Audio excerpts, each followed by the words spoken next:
Tenue du Conseil de l'Institut, vendredi 3 mars 2023, à l'Institut supérieur des techniques médicales Istembu-Jimai.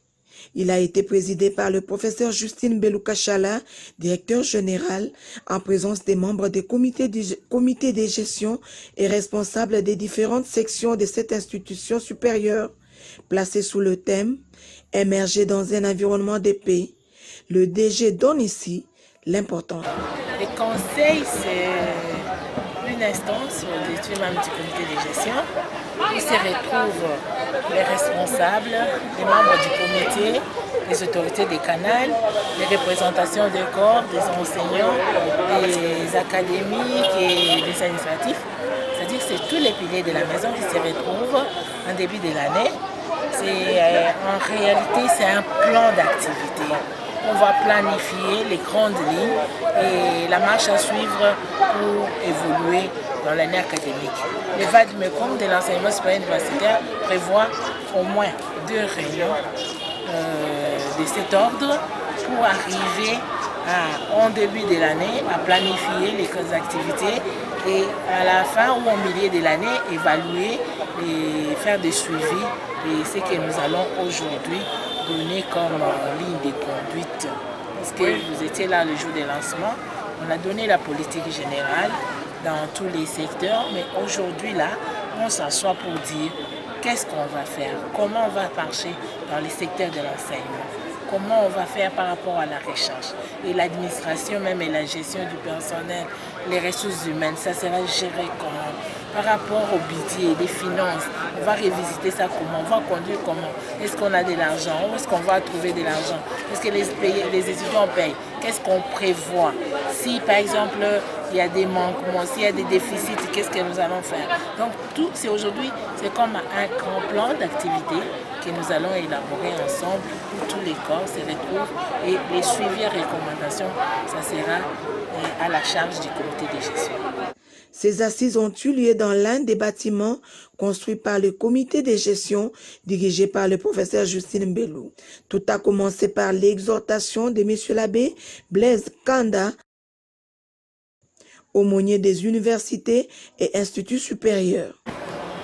Dans le texte de l'évangile d'aujourd'hui, lu à la messe, Jésus dit à ses disciples, « Si votre justice ne surpasse pas celle des scribes et des pharisiens, vous n'entrerez pas dans le royaume des cieux. » Et vous voyez comment ça tombe à point nommé.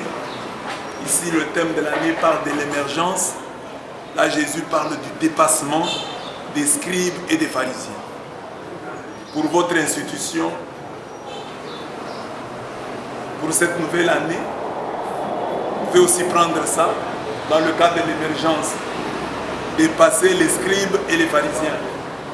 Dépasser pour les dirigeants de cette institution, les prédécesseurs.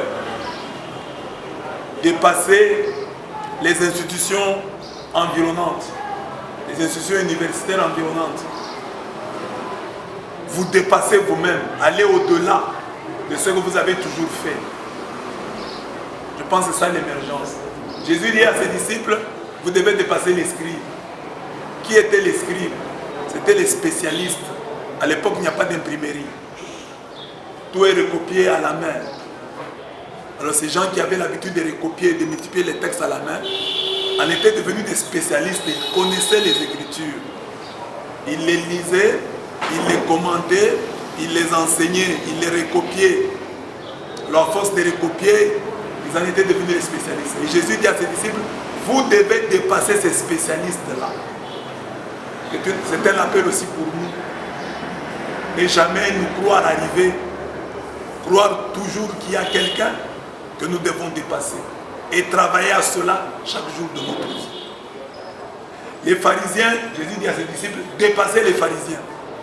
Les pharisiens, nous les connaissons tous sous l'image négative que la Bible, une certaine lecture de la Bible nous a donné d'eux. Mais pharisien signifie séparer. C'était des saints. Mais ils avaient un défaut, l'orgueil. Ils avaient un défaut, ils se comparaient aux autres. Et si vous prenez Luc 18, le pharisien qui est au temple, il dit, Seigneur, je te bénis Parce que je ne suis pas comme le commun des mortels. Je ne suis pas comme ces publicains. Moi, je ne vole pas. Je ne suis pas injuste. Je ne suis pas adultère. Je jeûne 2 fois par semaine. Je paye la dîme de tout ce que je reçois. C'est ce côté-là. Donc le pharisien, c'était un homme qui marchait dans la sanctification. Mais son erreur, c'était l'orgueil. Alors Jésus dit à ses disciples, vous devez dépasser les pharisiens. C'est-à-dire en justice, en vérité, en pureté. Les pharisiens n'étaient pas adultères, n'étaient pas impudiques, n'étaient pas voleurs. Ils disent, je ne suis pas voleur. Et Jésus dit, vous êtes mes disciples, vous voulez entrer dans le royaume des cieux, il faut dépasser le scribe, c'est-à-dire le connaisseur des... Puis, s'en est suivi la bénédiction de la cour académique de l'Istem Bougimaï.